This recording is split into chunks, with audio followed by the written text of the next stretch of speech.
Sabi nila, lumilipad yun sa hangin, sa air. And it also is plain. I guess let's call it angkas.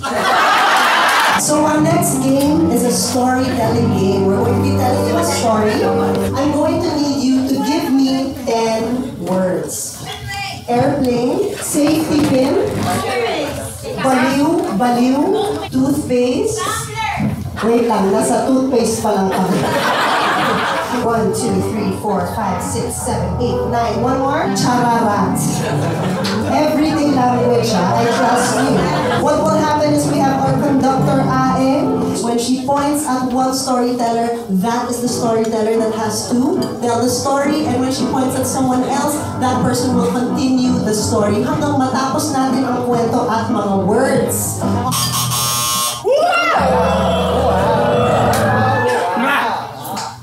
Noong unang panahon, naglalakad ang mga tao patalikod.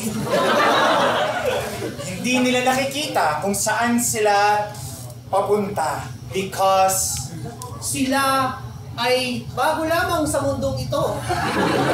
Kaya nung tinatry nila, napapansin nila, parang hindi masyado efficient tong paglalakad.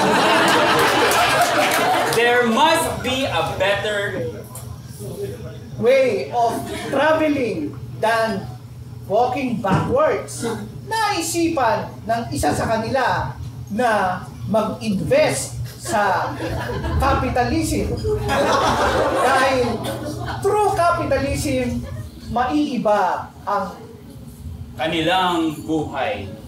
With these investments came innovation, and one of those innovations was the wheel. With the wheel, it's allowed people not to travel backwards, but also forwards and sideways, allowing for mobility and ease of use.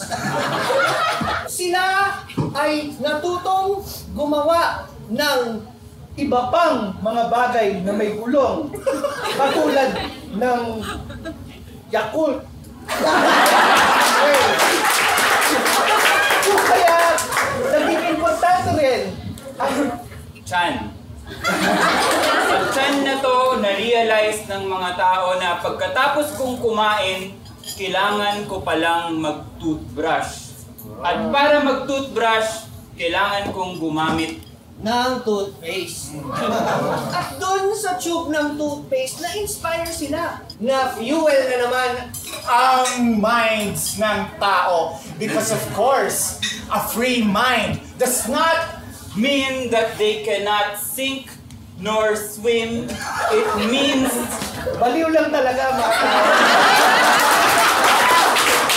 Kaya doon, kumuha sila ng cylindrical object at nilagyan ito ng utobombong ingredient.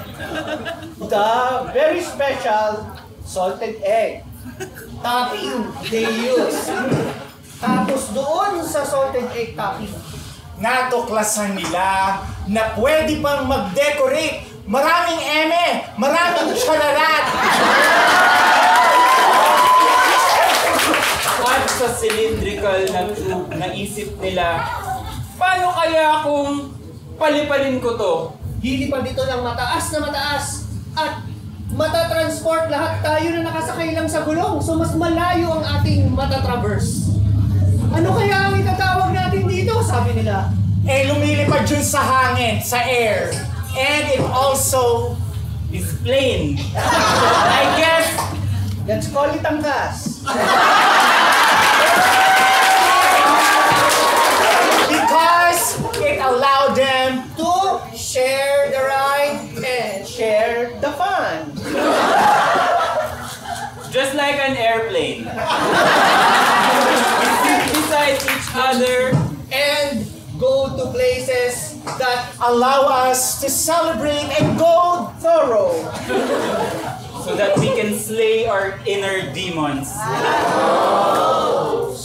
and also become Little within, seeing in ourselves what's inside the airplane? Kinda reminds me that it looks like a tumbler. This tumbler is not the ordinary tumbler. It has a safety pin.